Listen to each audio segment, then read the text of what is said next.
Your sister needs it more than you, Emma said, changing the locks. 7 years later, my doorman called. Ms. Kumar, your mother is in the lobby with suitcases. I looked around my Manhattan penthouse and said, have her wait in the lobby. Don't let her pass the desk. I'll be down when I'm ready. I set down my wine glass and looked around the space I'd built from nothing. Floor-to-ceiling windows showcasing Central Park, marble floors that reflected the city lights, and silence, blessed silence that money could buy. 7 years ago, I'd been sleeping in a 24-hour laundromat. Now I owned a penthouse that cost more than most people's lifetime earnings. All because my mother taught me the most valuable lesson of my life: rely on no one. I was 21, a senior at NYU, when everything fell apart. The apartment had been my lifeline, a rent-controlled 2-bedroom in the village that my grandfather had left me. He'd specified in his will that it was mine until I graduated, knowing how brutal NYC housing could be for students. The deal was simple. I could live there rent-free through college, then it would transfer to the family trust. Just until you graduate, Ananya, he'd said. So you can focus on your studies, not survival. It should have been simple. It should have been safe. It should have been mine for 1 more year. But then Priya got pregnant. My older sister, the golden child who'd dropped out of college to marry her high school boyfriend, knocked on my door that November night, tears streaming down her face. He left, she sobbed. Just packed up and left. I'm 6 months pregnant and he's gone. Come in, I'd said, making tea, listening to her pour out her story. Her husband had emptied their bank account, maxed out their credit cards, and disappeared. She had nothing. You can stay here tonight, I'd offered. We'll figure something out tomorrow. Tomorrow came with our mother. This is perfect, Mom announced, looking around my apartment. Priya can stay here until she gets back on her feet. For a few days, sure, I'd agreed. But I have finals coming up and… She's pregnant, Ananya. She needs stability. You can share your room. Share my room? Mom, I need space to study. I'm applying to law schools. I have LSATs in 3 weeks. Your sister needs it more than you, she'd said firmly. You can study at the library. What started as a few days became a week. A week became a month. Priya took over the 2nd bedroom, then complained about the couch being uncomfortable for her pregnant body, then needed my room for the nursery supplies that kept arriving. It's temporary, Mom kept saying. Just until the baby comes. But I could see the writing on the wall. Every day, more of Priya's things appeared. Every day, my space shrunk. Every conversation about her finding her own place ended with tears about abandoned pregnant women and selfish sisters. The breaking point came in January. I'd returned from a 16-hour study session at the library to find my key didn't work. Oh, Priya said through the intercom. Mom said it was better to change them. For safety. With the baby coming. Let me in, Priya. It's my apartment. Actually, my mother's voice came through. We need to talk about that. They met me in the lobby, wouldn't even let me upstairs. Mom had papers. I've spoken to the estate lawyer, she said. As executor, I have discretion over the apartment's use. Priya needs it more than you. It's mine until graduation. Grandpa specifically. Your grandfather would want his great-grandchild to have a home, Mom interrupted. You're young, resourceful. You'll figure something out. Priya is pregnant and alone. Because she chose to marry a loser and drop out of school. How dare you judge her choices, Mom snapped. She's your sister. Family helps family. By making me homeless? Don't be dramatic. You can stay with friends. Or get a job and rent a room somewhere. Other students do it all the time. With 4 months until graduation? During LSAT prep? Your sister needs it more than you, Mom repeated, like a mantra that justified everything. When you're a mother, you'll understand. She handed me an envelope. Inside was $500. For a hotel, she said. Until you figure things out. You're really doing this? Throwing me out of my own apartment. We're not throwing you out. We're prioritizing family needs. Priya and the baby need stability. You just need a place to crash. I looked at my sister, who couldn't meet my eyes. Priya, please. We can work this out. You can have the 2nd bedroom. I'll take the couch. Mom thinks it's better this way, she mumbled. For the baby. The baby that isn't even born yet? Stress isn't good for pregnant women, Mom said coldly. Your negativity is affecting her health. That was it. They'd taken my home and painted me as the villain for wanting to keep it. I spent that night in a hotel that ate up most of the $500. The next night, I discovered that 24-hour laundromats were warm and had chairs. The night after that, I learned which NYU buildings had couches in unlocked lounges. My grades started slipping. How could they not? I was surviving on vending machine food and shower visits to the gym. My LSAT prep materials were in the apartment I couldn't access. My clothes were in a backpack. Just get a job, my mother texted when I begged for help. Other students manage. Other students hadn't been kicked out of their inherited apartment 4 months before graduation. I got 3 jobs. Coffee shop at 5 a.m., tutoring between classes, restaurant until midnight. I studied on the subway, slept in shifts, and existed on spite and espresso. My LSAT score reflected my circumstances. Good, not great. Law school became a distant dream. But I graduated. Barely, but I did it.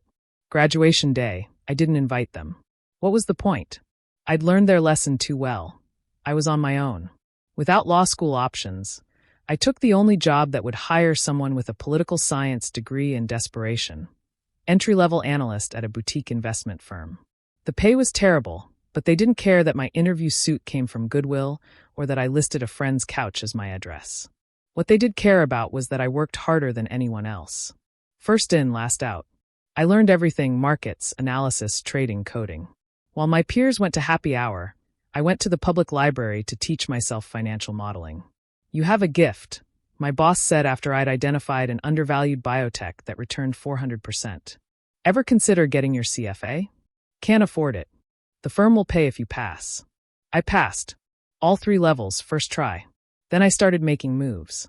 Every bonus went into calculated risks. Cryptocurrency before it was mainstream. SPACs before they exploded. Option strategies that shouldn't have worked but did. I lived like I was still homeless. Cheap room in Queens, ramen dinners, and invested everything else.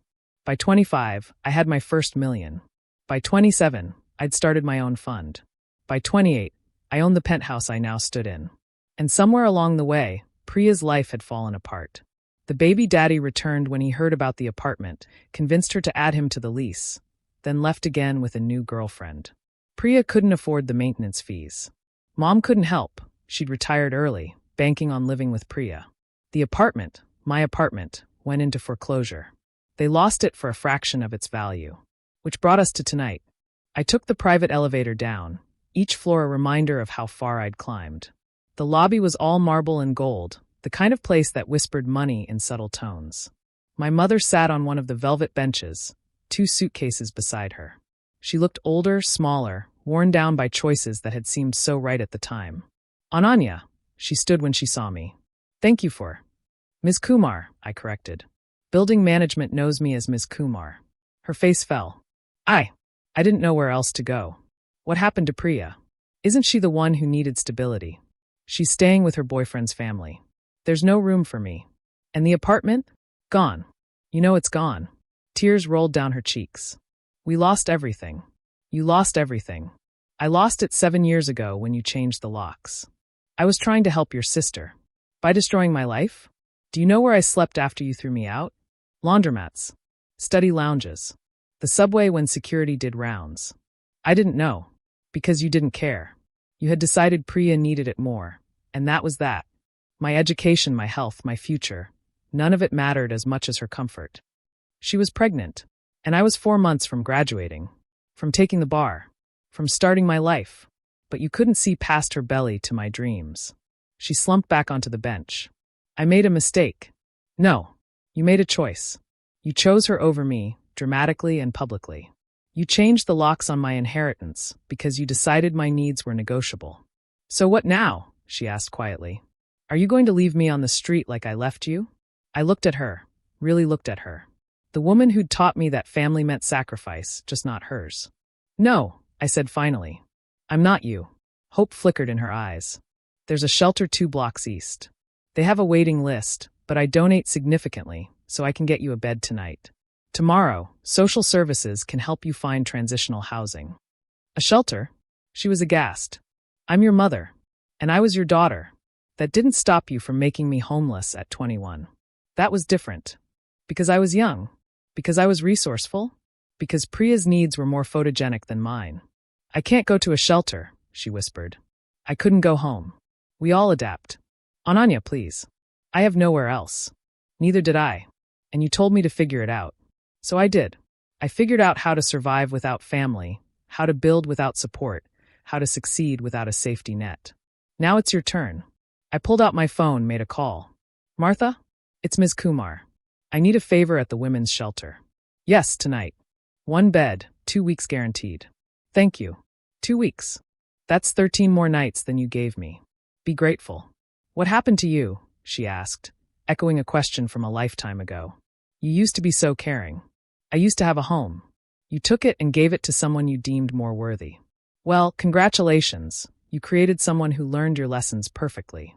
Need is relative. Worth is subjective. And family? Family is just a word people use to justify their cruelest choices. I loved you both. You loved her more. And that's fine. Love is a choice. But so is this. I choose not to enable the woman who threw me away. I handed her a business card. The shelter's address. They serve dinner at 6. Get there early. The good beds go fast. You're really going to make me go to a shelter? I'm giving you an option. That's more than you gave me. I turned to leave, then stopped. Oh, and Mom, that apartment Grandpa left me? It's sold at foreclosure for $200,000. Its market value now? $2.8 million. That's what your favoritism cost. Hope Priya's pregnancy comfort was worth it. I walked back to the elevator, leaving her in the lobby she'd never see again. The doorman nodded respectfully as I passed. Everything all right, Ms. Kumar? Perfect, James. If that woman tries to come back, please call security. Of course, ma'am. Back in my penthouse, I poured another glass of wine and stood at the windows. Somewhere down there, my mother was walking to a shelter, pulling the suitcases that held her life. I felt nothing. Not satisfaction, not guilt, just the hollow echo of balance restored. My phone buzzed. Priya, how could you send Mom to a shelter? I typed back. The same way you could take my apartment, easily and without looking back. That was different. I was pregnant, and now Mom's homeless. Funny how need shifts, isn't it? You're heartless. I'm what you made me. A woman who learned that family is just an excuse people use when they want something. Congratulations on the lesson. I blocked her number and went back to my view. Tomorrow, I had 3 acquisitions to oversee, a board meeting to run, and a life to live that I'd built from the ashes of their betrayal. The apartment they'd stolen had been worth $200,000. The lesson they'd taught me had been worth millions. Because when you learn at 21 that no one will catch you when you fall, you learn to fly instead. And when you fly high enough, the people who pushed you off the cliff look very, very small. My mother would survive the shelter. She'd figure it out. She was resourceful, after all. Just like she'd told me I was. Just like I'd had to be. The only difference? I'd already paid my dues in laundromats and study lounges. Now it was her turn to learn what figuring it out really meant. Family helps family? No. Family helps themselves. And I'd helped myself to everything they said I didn't deserve.